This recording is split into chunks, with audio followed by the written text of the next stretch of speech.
make my failure so small that I can easily overcome them. Do not launch products without talking to your real users and customers. See, I worked with so many stakeholders who have a lot of unreasonable demands. As a product manager, if I start building everything my stakeholders ask for, I pretty soon run out of the budgets. For example, I have seen many products die because your response time is bigger than the market window. So do not try to predict too much into the future. Great product managers, they learn faster than competitors. Ladies and gentlemen, welcome to the Product Leadership Show. My name is Shubhajit Ghosh, and today we are going to be talking about something which is very, very critical, very, very important. We're going to be talking about why 90% of products actually fail and what do successful product managers do differently. And of course, to share some wonderful insights on the same, we have an expert in the house. His name is Mr. Sekhar Burra. Thank you so much, sir. He's a renowned product global coach, product expert, and basically everything that you need to understand about the world of dynamics of product is something you need to understand from this man. Thank you so much, sir. What a pleasure. Thank you so much. Thanks for having me here. I'm Sekhar Burra. I have been working with several product leaders before as a product coach and helping leaders to understand building relevant products that matters a lot, because I have been working with so many leaders in the past where they build beautiful products and smart engineers, but they keep building these products that no one wanted. And that is where the real challenge usually comes in. So that's why I'm very excited to talk about my experience here on this show. Thank you so much. My pleasure, sir. And you mentioned about challenges. So could you kindly tell us about the challenges that we currently face in terms of implementation? Yeah. So, there was something called a Standish Group. They did a lot of surveys of various projects, and it was very old survey. It was in 2012. And what they told us, 42% of the projects failed. The success criteria was on time, on scope, on budget. And more than 52% of the projects have been challenged. You would have blown out at least one parameter out of those three. And only 6% of the projects were successful. So assuming that you have a lot of money in your pocket, would you want to fund those projects that has only 6% of success? Yeah. No. And they also found out that more than half of the features that you build in a product were never used by our customers. Wow. So, for example, how many apps do you have in your cell phone, roughly? So, 10, 15. And how many do you use every day? Hardly all of them. So, it means that many of these users, they don't use a lot of what we are building in these products, right? And that is a real challenge that we often see. We build so many things that our customers don't want it. Right. And we build so much of irrelevant products that no one wanted to use it. Yeah. Absolutely. And I think there is a vacuum that needs to be looked upon very, very seriously. Sir, you were talking about products and, the kind of uses that it has, not all of them gets used, etc. If I can carry forward a question from there, which is very relevant in this matter, is that what do you think are the key differences between product, program, and project? Okay. If you could outline the differences based on your expertise. So this is something that is many of them, it's very confusing for many of them, honestly. I'm myself confused. Yeah. So there is a textbook definition for a project. A project is a temporary endeavor. A project has a start date, a fixed scope, and a specific end date, which we are not going to meet. So how many times we met the date of a project? Not many times. So on the contrary, a product has a start date and keeps evolving until the product is shut down. So majority of the products have an ever evolving nature. But, program is a collection of related projects. So what I often see is many people were doing projects in the name of product development. So there's a huge confusion out there. We have so many project managers pretending to be a product manager. There are so many product leaders who are doing program management. the world is so confused that people are doing a lot of fixed things when the world is always evolving. And that is, to me, the biggest risk and challenge that I see. So if you are a product manager, if you are someone who's owning the product, you got to be really thinking long term, and you got to be visioning the product in the way the market wanted it. You got to talk to your customers and make sure that, am I building the right thing that my real customers wanted it or not? So, sir, if my understanding goes right, basically it's very, very important that one doesn't remain stagnant. Yeah. One moves ahead with time Yeah. so that you can understand the key difference. Yeah. So whatever my customers wanted yesterday, they no longer wanted now. Right. So it's always about Evolving process. evolving your product and making it relevant and useful to your end customers. Right. Thank you so much, sir, for, I hope that the clarity that you gave in terms of the key differences, that will help our audience understand, why and how they're so different from each other. They're not the same things. You mentioned that there's a lot of effort sometimes, sir, that goes into making a product, right? But not everybody gets the desired rate of success, right? Yeah. Tell me about an instance where you have seen that there's been a lot of effort on a product development, this, that, etc. But at the end of the day, it's like a humongous failure, a big bang failure, if I could put it that way. Right? Yeah. Can you point out an instance for? So I call it as more of a flop show. See, I was working with a founder where I discovered this just at the end of the failure. So the founder was building an ABC platform, Right. for gamified insurance. Okay. So they built it for almost 9-10 months. They rented a beautiful space. They made a lot of interiors inside, and then they hired a team. They were developing this gamified insurance for more than 9-10 months.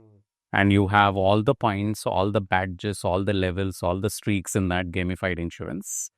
And they launched it on one blue moon day into the market. Okay. And then, what happened? You have users confused about what is this gamified insurance is all about. They don't want gamified insurance. All they wanted was, okay, what is my coverage? How much I have to pay for? Or maybe how long will it take for my claim to get settled? Right. So these were the questions that was totally unanswered. And that is where they built the product and closed the doors. They were not talking to customers.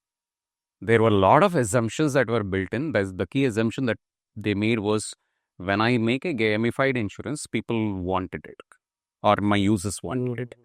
And that was not really the case. And most of the time, I have seen many product failures where I have seen so many leaders, they make the product in their mind. They make the product idea in their mind and start working on it, start building on it. And then finally, it's a big boom. So if you ask my opinion, some of the real challenges or some of the real risks that I would say is, the first thing is a business risk. Is there a real market for it? The next thing is value risk. Do my customers really care for it? Feasibility risks. Let's say, for example, hey, you know what? Can we really build it? Right. Or the last thing is usability risks. Even if we build it, can these people really use it? And most of the time, what happens? They might check one or two, but they don't check all the four. They make their own set of assumptions and they release it blindly into the market. And then finally, they end up in a situation where they don't want this product. The users don't want this product. And because of it, the entire budget we allocated for it has gone. Down the drain. Yeah, down the drain. Yeah. I'm reminded of an old saying which says that failing to plan is planning to fail. So I think this was more of that kind of instance, right? There's so much of conversation that always happens about, what an ideal product manager should do. These are the do's that they should definitely focus on. But given your expertise, there's also two sides of the coin, right? So what is the flip side of the coin? Or if I put it this way, what are the things that a product manager, if he or she wants to be successful, should 110% avoid and not even get into their minds at all? Yeah. So if I'm the product manager, I always think about make my failure so small that I can easily overcome them. We are not saying that you should not fail, but at the same time, we always say that, hey, you know what? Make your failure so small that you can easily overcome them. So it is not that you are burning bridges to fail. So having said that, I have one small checklist for product managers that they should not be doing it. One, do not launch products without talking to your real users and customers. That's one. Okay. Start validating a lot of assumptions that you are building in. For example, you wanted to build a product to rent EV bikes online. How do you know that there is a real demand for this in the market or not? Right. So I have seen many product leaders, they start assuming a product idea in the market and start building it. And they go very far until they discover that, hey, you know what? No one is going to rent my EV bikes. That's one thing. So you got to validate your demand. Every product or a business idea must start with hypothesis statement.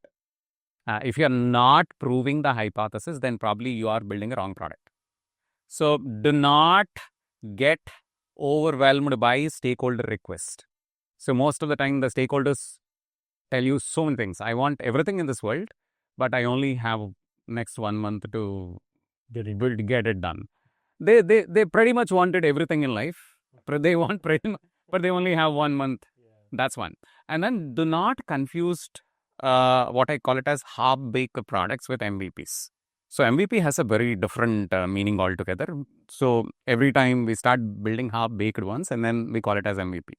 So that is also something that you got to be avoiding if you're a real product manager. Thank you, sir. For breaking it down so wonderfully. You mentioned this word MVP, right? I want to understand, and I'm sure there are various other curious minds like me who want to really understand what an MVP actually is, because there can be multiple definitions, but when you have it from an expert, I think it definitely helps. So tell us more on that. So MVP to me is a deliberate attempt to understand if there is a real interest in the market for my product idea or not. So how do I validate the demand for a specific product idea? For example, if you take that Dropbox example, Dropbox initially was designed, let's say you have a file on Windows, and can I really open it on Mac or iOS or whatever? Right. Yeah. So, what they did was Dropbox, they they showed a video of demonstrating, hey, you know what, I uploaded this file on Windows, now I can open the same file on Mac without losing the content. And then the beta waiting list moved from 5,000 to 75,000 literally overnight. Wow. That was the biggest evidence that they got so that they can move forward building that idea. So how do you know that your product idea has a lot of demand in the market or not? So you got to go through that discovery cycle where most of the time people say that I'm building MVP every sprint. No, that is not really true. Most of the time you got to understand if my product idea has a real demand and how do I validate my demand in the market or not, or maybe somewhere with my specific experts or not. You got to validate. So I can get so many ideas in my dream, but unless I validate each of these ideas, Right.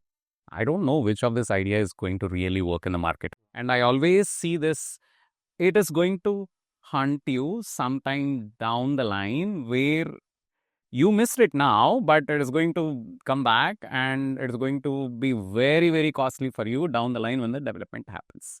Thank you so much, sir, for sharing those insights. Of course, we have to talk about something which is very, very relevant for everybody, but more relevant for you because it's your favorite topic, product discovery. Yeah. What do you have to, kind of share on that? Yeah. See, product discovery, majority of the product managers, they're not doing it these days. So recently I was talking to one of the wealth management company. They were offering portfolio services to set of users Right. who doesn't even understand what is a portfolio. Yeah. Complete mismatch. Yeah, complete mismatch. And most of the time, this is what I'm seeing all the time. People have too many assumptions in their mind and then they keep building it.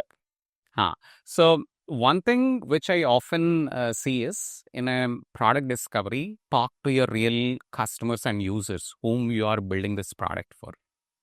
And do not skip the cycle of validation. You got to validate it, validate your most riskiest assumption. And most of the time, I have seen many product managers, they don't know how to write assumptions. They don't know how to validate assumptions also. And do not build something based on your gut. Do not build something because you are feeling it. Do not skip testing. Do not again start coding right from the day one. And majority of the products, they go down the drain. The budgets you allocated down the drain, like Right. out. So I have a simple frameworks out, OOSC, I call it as Right. outcomes, opportunities, solutions, and assumptions. Okay. So I would want the majority of the product managers to align to this framework while they are building or while they are doing the discovery cycle. That's what I often see. I think this OSA is something that's going to help a lot of people, especially all those product managers who are looking forward to getting the right kind of discovery done. If there's a product, there's a market, and there's of course stakeholders involved. Yeah. If I talk about the comic part of it, they want everything within a certain time, right? Even if that's humanly possible or not. Yeah.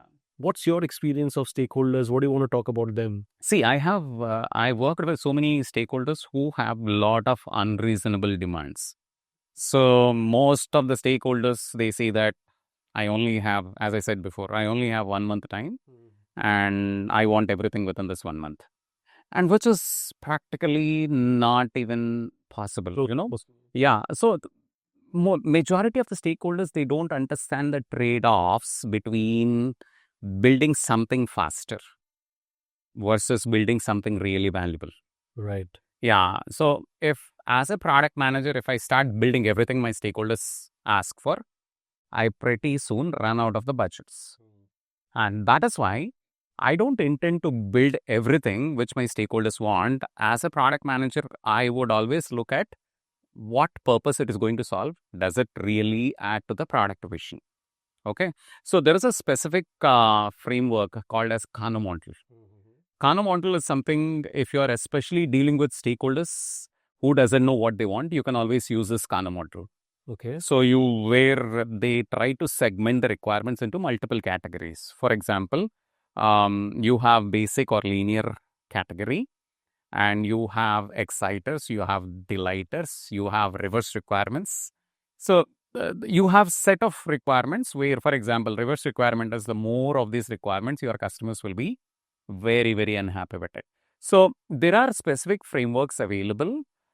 If you as a product manager who are working with your stakeholders, and you can employ and try to segment the requirements based on what a customer really, really looks for. Yeah. Thank you, sir. Wanted to understand, nothing is really permanent, right? So how do actually products become obsolete in the long run? Yeah, so that's painful, but that is the real truth. Any business idea or product idea is temporary. Right. So it loses its relevance to the market. For example, I have seen many products die because your response time is bigger than the market window. So what does that mean? So I have seen great products die because as a product manager, you cannot react within that opportunity window. So my customer behavior is changing, and my opportunity window is very limited. And as a product manager, I cannot react within the opportunity window. And then with the current AI models in place, this is even getting worse and worse. Your customer behavior is rapidly changing. Right. Whether you like it or not, the customer behavior is changing. And my product managers, most of the leaders out there, they cannot react to this ever-changing market window. And because of which, majority of the products are becoming obsolete. They are losing relevance to the business environment in which they were developed. And that's what I have been seeing recently. With AI introduction, this problem has become even more worse. Yeah. Sir, you mentioned about opportunity window, right? I'm sure at the end of the day, it's an industry jargon. If you could break it down for audience who want to understand what is an opportunity window. Yeah. Take an example of a news channel, right? When do you see majority of the users coming into the news channel? For example, let's say there are special events like elections, or special events like budgets, or there are so many special events, right? Where you have 5x or 10x number of users Right. visiting this news channel, which compared to very less in normal days. Correct. But now you have so many new users visiting the channel. Now, do you have a product team, which is monetizing these many number of extra users? So that is what I call it as an opportunity window. Every product, for example, if you take some of the COVID products where we used to wear masks and everything, so during that time, they had a big opportunity window to monetize it. And then, the demand went up like anything. And then after that, the demand just came down. Yeah. So those are special situations for every business, every product to encash on the opportunity windows. And majority of the businesses out there, majority of the products out there, they're not well prepared for such kind of opportunity windows. Wow. I think it's a great learning curve for everybody that, of course, when things are going good, that's great. But things can even get better. You should always be prepared for it. Yeah. I think, sir, it's been a great detailed discussion so far about products, product managers, what one should do, what one should not do. But of course, there are certain important elements which still we need to talk about before we kind of close this session. My very important question is, what according to you are some of the most important and valuable skills that product managers must have? See, I believe one important skill is hypothesis validation. Right. So every product or a business have an hypothesis. I'm making an hypothesis before I'm jumping into it. Without validating the hypothesis statement, it is all wasted time, wasted money, wasted engineering effort. To me, hypothesis statement is a compass. The more I validate it, the more chances that my product idea is going to be successful in the market. Yeah. That's what I see most of the time. Many product managers, they just go and blindly build it. And it is too long until they realize that, hey, you know what? I don't have a demand for this in the market. So, sir, given all the experience and expertise that you have in all these years, if I can ask you about your observation regarding some of the great things that great product managers do or have done so far, which has worked a successful pattern. So, great product managers, they learn faster than competitors. So, they just get into an area where there is a lot of opportunity than any other competitors they go into. And great product managers, they do a lot of validation of hypothesis and assumptions. And great product managers also, they are really smart at playing the trade-offs. Trade-off between time, value versus risk. They know how to play it off really well. So these are the core essential skills for any product leader. How fast you are learning than your competition, to how good you are validating your hypothesis and assumption, and how smart you can really make the trade-offs between so many variables that you got it. Nicely pointed, sir. And I think just one quick question that just came in my mind right now. I would love to add it.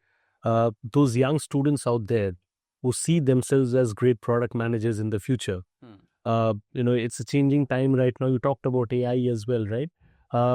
What are those things that they should keep in mind?